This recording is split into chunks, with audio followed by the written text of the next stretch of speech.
Welcome back to the channel.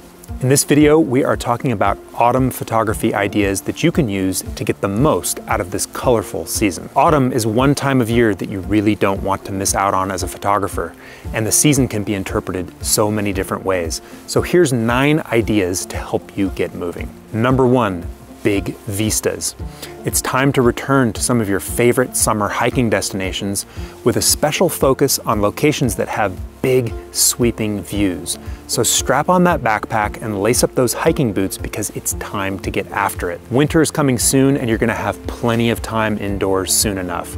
So seize the opportunity while you can and grow that landscape portfolio. While you're thinking of locations, consider gaining some elevation for an impressive down valley view. If you can't capture it all in one frame, that's a perfect opportunity to stitch multiple images together for a nice wide panorama shot. Number 2, early bird gets the light. Okay, I know sometimes the late afternoon, evening light is good too. Of course, it depends on your location and your orientation to the sun. But think about where the sun comes up and where it's gonna be going down, because obviously this has a huge impact on your shot. Up in the mountains, there may be some locations that work better for mornings or for evenings, so do your homework before you arrive. Don't forget your warm layers, by the way, and something hot to drink, because staying comfortable makes all the difference. Number 3, go for backlight. I know it can seem a little bit risky shooting towards the sun, but backlight will help accentuate the color in your images. If you have the sun in the frame, consider hiding it right behind a tree. That'll help reduce some of the contrast while giving you a really interesting lighting dynamic in your scene. Number 4, use a polarizer. This one is huge. Polarizing filters help reduce the glare on a scene, which reveals more richness in your colors. If you've never used one before, they are dead easy. You can even see the effect taking place through the camera. You just screw it onto the front of your lens and turn the rotating ring until you get the desired effect. Watch that sky become a nice deep blue, which is an excellent combination with the golden brown and yellow colors of autumn foliage. Number 5, go for reflections. If you want to see more color in your frame, then reflect it. You can double up on color by mirroring it in your composition in a nice calm pond or lake. Calm conditions will be key for this one.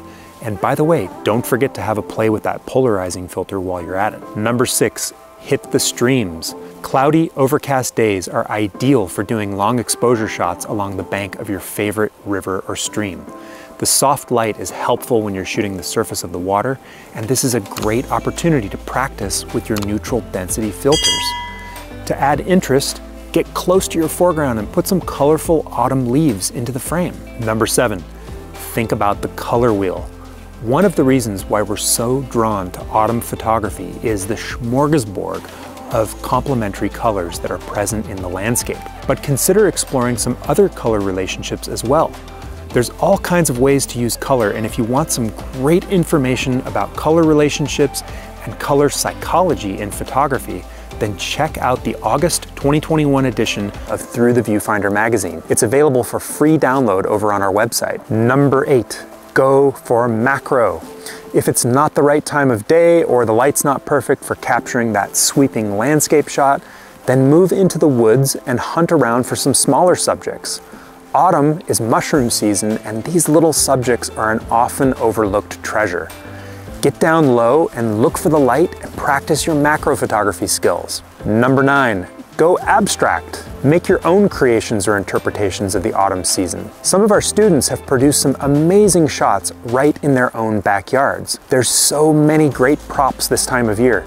You could consider using leafy arrangements or pumpkin setups, or even using chestnuts. Well, I hope those tips have given you the itch to grab your camera and get creative. Autumn only comes around once a year, and the worst thing is letting it slip past without taking a shot. If you're looking for some feedback on your autumn photography, then consider joining Viewfinder Mastery. We work on new subjects and skills with our members each month, and we support you with live Q&A sessions, Lightroom advice, and so much more. We've also got some helpful free resources waiting for you over at our website, so take advantage of that today, and we'll see you in the next video. Bye-bye for now.